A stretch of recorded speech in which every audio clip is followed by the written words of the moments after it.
Hello and welcome back to Sheffield Banjo Lessons, where today we are going to answer the question of how do I read banjo tablature? And this is something that every picker kind of really needs to know nowadays to be able to then progress, learn all the different songs on the banjo. And if you've ever seen the sheets full of lines and numbers and wondered what on earth is that, or you've wondered, do I need to be able to read sheet music to be able to play the banjo? Don't worry, we've got you covered. We're going to answer all of that for you. And we'll split down the lesson into the following topics to help you, which will be 1. What is banjo tablature? 2. How do I read the tablature? Number 3. How does the timing work within the tablature? And number 4, which is what do the symbols mean as well? So, let's get on with it. So the question that a lot of my students have is, do I need to be able to read music to be able to play the banjo? And the answer to that is no. Nice and easy. No, you do not need to be able to read sheet music. If you can, awesome stuff. Well done. You'll be able to pick up anything as you go. However, for the vast majority of us, we generally don't read sheet music. And the instrument nowadays is learned using tablature, which is just an easier version of how to read music. So what is tablature? Well, tablature is just a way of writing down the music that is to be played on stringed instruments like the banjo, the mandolin, or the guitar. And instead of showing you the sort of musical notation, it's going to just show you different lines and numbers. And all they're going to equate to is the different strings and the different frets that you're going to play. So it's going to be, as I mentioned, a lot easier to learn to play. So loading up some tab and having a look, we've got 5 lines in between 2 vertical black lines. So anything within this is called a bar. Now, the 5 vertical lines are just representing your strings, and the top line is going to be string 1. So that's the closest string to the floor.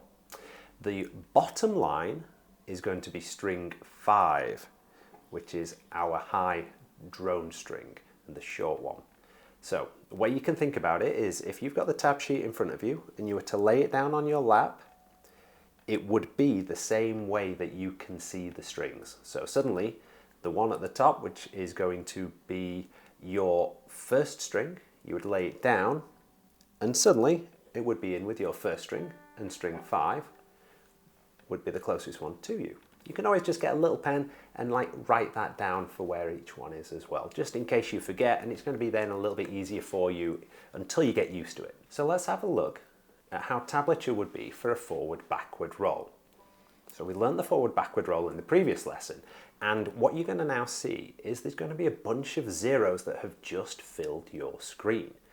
Okay, so we said that we know which way round the strings are working, and you can see that underneath it's also going to have a T, an I, or an M. And what those little circles and the little letters in the circles reference is what we're going to use on the right hand. So we're going to have our thumb, we're going to have our index, and we're going to have our middle finger. And if you follow the sheet then, the first note is going to be a 0, which is going to be open for us on string number 3. And underneath it says T, which means it's going to be played with our thumb. And it'll be as simple as this. Okay? So if we follow the rest along then, we're going to have the next note, which is going to be on string 2, with a 0, which means we're not pressing any frets, and it's going to be played with the index.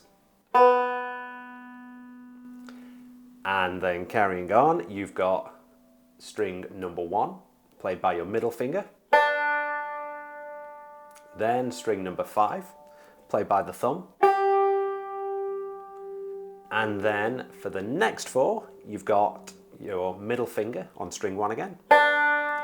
Then you've got your index finger on string 2. You've got your thumb on the middle string, string 3. And then your middle finger to finish it off on string 1 again. So let's play that all at once now then, in that case, following it through.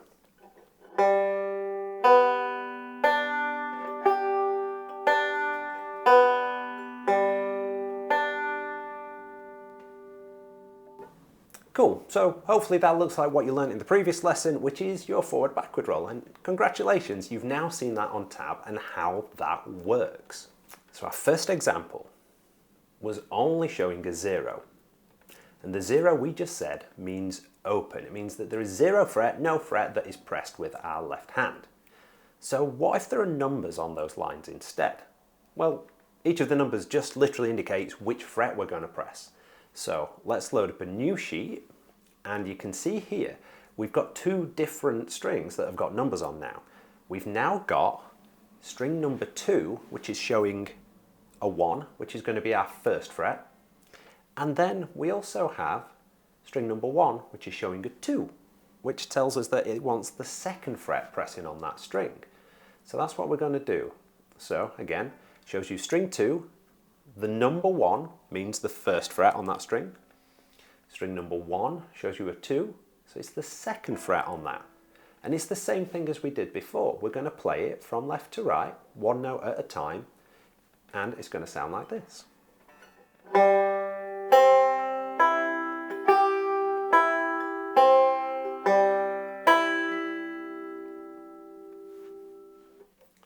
And the numbers will go on and on from there. So if you see a number 4 on a certain line, it's saying that it's the 4th fret of that string that needs to be pressed, and 5th and 6th and so on and so forth. So that's how a roll works. But what if we want to play multiple strings at the same time? Maybe play a chord or something like that. Well, what you're going to do is you're going to see that these numbers, instead of being one after the other, they're going to be stacked on top of each other. So whenever you see the numbers in a line where one is above the next, what that means is that they are played at the same time. So because time runs from left to right, as you would be reading a book, you see them all together in one line. That means it's the same time. So if we want to just strum our banjo open, it's going to look like this. And it's going to be quite as simple as using our thumb and strumming.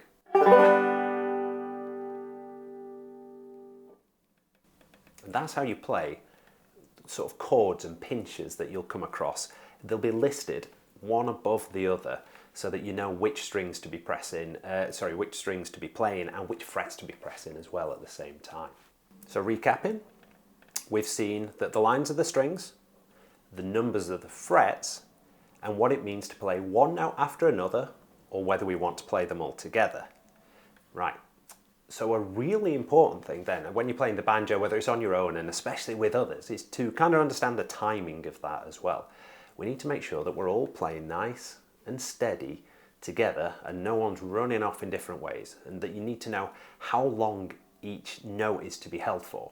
Well, tablature also shows us that. So I'm going to load up another example now, and you can see that there are 4 notes in that. So a lot of tablature that you're going to deal with and a lot of music that you're going to deal with for bluegrass banjo is going to be played in what they call 4/4 timing. Not everything, but what that really means in simple terms is we're going to have 4 notes in each of our bars. Okay, and they're going to give us the nice steady count of 1, 2, 3, 4. And as you can see in the example below, they're all evenly spaced, aren't they? So you can see there's an even gap between everything. So you've got beat 1, 2, 3, and 4 that they're to be played on. So let's show you how that sounds then. So the first note is going to be thumb on the middle. The next one, you see we now have a stacked note. We've got a note on 2 different strings, string 1 and string 5. That means I'm going to play them together for beat 2.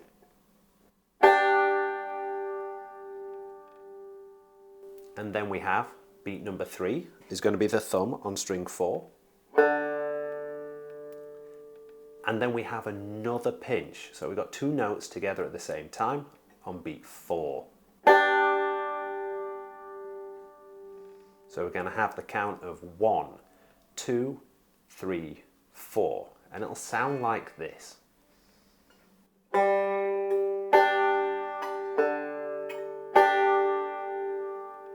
that's 1, 2, 3, 4. So hit pause, give that a go a few times, and then we'll carry on with the next. So our next example is going to show what the forward-backward roll does. So if you remember, the forward-backward roll is actually an 8-note roll, isn't it? But we've got 4 beats in a bar. So can you remember what we do with that? Well, in the previous lesson we said we play on the 1 and the 2 and the 3 and the 4, but all the notes in between we create an and. So it's going to be on 1 and 2 and 3 and 4 and when we count it. So again then, playing this forward-backward roll and thinking of the count, you're going to want 1 and 2 and 3 and 4 and. And you see how the timing is shown by how many notes are within each bar, so you know how to count. So what happens now then if we want to change the rhythm and we want to take some beats out? Let's go back to that 4-note one then. So we remember we had it on 1, 2, 3, 4. Well, now we're going to take away beat number 2. And what that's going to do is give us a count where we're going to play the notes on 1, nothing on 2, then we're going to play on 3 and 4. And what that's going to appear like is 1, 3, 4. And again, so 1, 2 is silent, 3, 4. And you can see that because it's all got that nice relative sort of space in between the notes, if one's missing, you can count where the next note's going to come in, because you can see the spaces, there's nothing in there. So let's switch that back then over to when we've got, you know, a sort of 8-note-ish bar, or a little bit of a different wonky example. So the example that's now come up on screen is going to use a slightly different pattern, and let's count it. So we've got 6 notes in there in total, right? But we've got the last 2 that are quite evenly spaced out with nothing connected. But the first 4 are all connected. So the count of that then, as you can see, is going to be 1 and 2 and 3, 4. So there's no and after 3 and no and after 4. So again, read it through. You've got 1 and 2 and 3, 4. So let's play that. It's going to sound like this.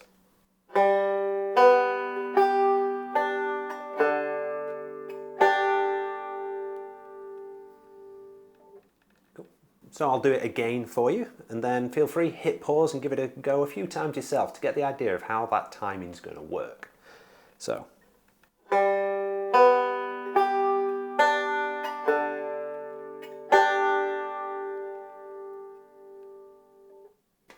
Excellent stuff. So that's generally the introduction to timing when you come across the different sheets with the different gaps when you're going to be playing your songs.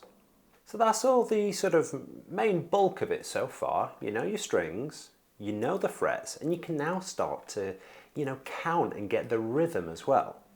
But what about all the extra random techniques and pretty ornaments that make banjo music really come alive? Well, they're going to be represented by different symbols. We'll look at those now. So they'll have more context the further you progress on banjo and you start adding these into your songs. But let's look at how they look on tab so that you're then not confused when you get to these. So there's 3 sort of main techniques that we use in banjo, and they are going to be a hammer-on, a pull-off, and a slide. And I'll cover how to play these properly in the future, but for now let's just have that reference point. So how is the hammer-on going to appear on tablature? Well, first of all, let's look at what the hammer-on does. So what it's going to do is it's going to play a lower note. We're going to play a lower note, and then we're going to hammer on. So we're going to bring the finger down to play a higher note. So for instance, if it was going to be on string number 4, and we were to play open, and then hammer on the 2nd fret, I'm going to pick the string, and then bring my finger down to voice the 2nd fret. So I'm not picking a second time. So I pick with the thumb, and then bring the finger down to sound the next note. So let's hear that a couple of times.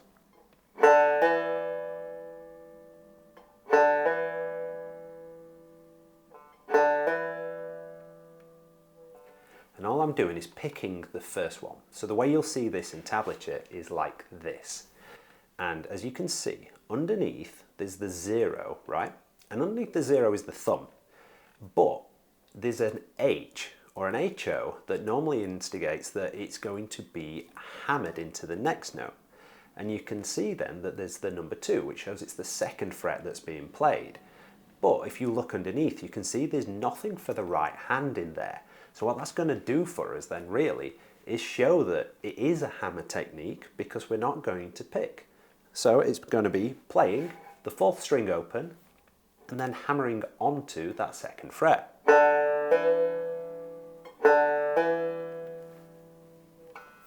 And you can see these in loads of different ways. If it's going to be a 2 to 3 hammer, that's quite a popular one that's used in banjo on the 3rd string. It's going to look like this. 2nd fret on the 3rd string, and I'm going to hammer on using my using my ring finger. So let's play.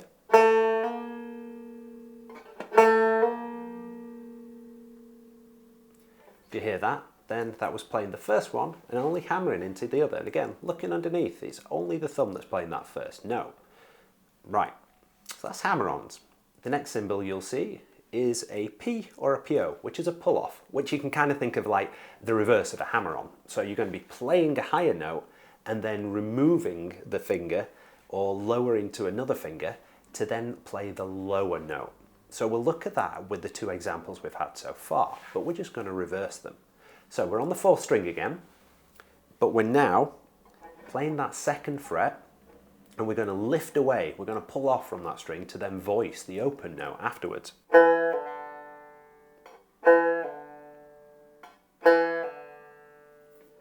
If you can hear that, and again looking underneath the tab, you can see that the thumb is going to be playing that 2nd fret on the 4th string, but when you pull off, it's not another finger or anything like that that's playing the next note. The noise, the sound, the note is made by pulling away from the string. So that's pull-offs for you. So the 3-2 to finish the example. We're going to fret the 3rd fret. We're going to play with our thumb, and then I'm going to pull away so that the 2nd fret is behind. So I have to fret the 2nd and the 3rd together. If you can hear that. And that's going to be fretting the higher note and pulling off to that lower one. So the last of the sort of main techniques you're going to come across though is going to be the slide, and it's going to be denoted by a couple of different ways depending on which software or which book. So it's going to be a diagonal line that you'll see, or it's going to be an S, or it's going to be an arrow that's used, and you'll see all these 3 depending on which book you've bought, which software's been used to put the tab sheets together, but they all mean the same thing when you're going to be playing it. And the thing with slides is they can go up in pitch or they can come down in pitch as well. So that's different, right? They can go both ways. But what's going to happen is it's telling us the 1st fret that we're going to play, and then the slide is going to be holding our finger down on the fretboard, not releasing the pressure, and sliding through to that next one. So we'll do this now with a 2 to 4 slide on that middle G string, on string number 3. It's going to look like this. So again, looking at the tab, you're playing the 2nd fret on the G string, and you're going to pluck that with your thumb, and then we're going to slide through to the 4th fret. So I didn't release any pressure there. I just kept the note held down, and then I did a slide, slid the note through to the 4th fret. Let's try again.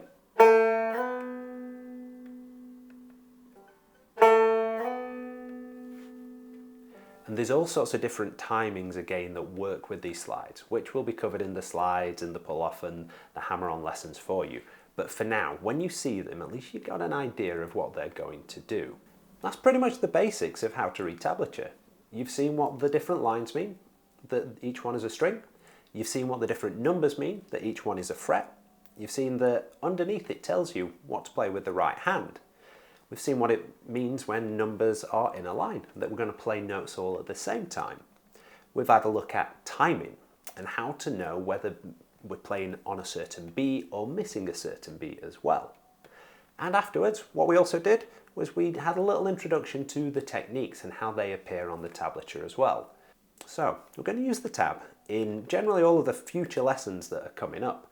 So don't worry, you don't need to know it all exactly now. It's going to be spoken through as we go through the different lessons that are coming up as well. But maybe rewatch the lesson if you want to get this back in your mind that little bit more. And then you can see whether, like on any of the sheets you've got, if you can start to understand them a little bit more. So always try it without playing the banjo. See if you can understand what the sheet means and what it's trying to tell you first. So with that in mind, let's move on to the next lesson, where we're going to look at the next two rolls, which are going to be the alternating thumb roll and the alternating pinch roll for you. So thanks for watching, and I'll see you there.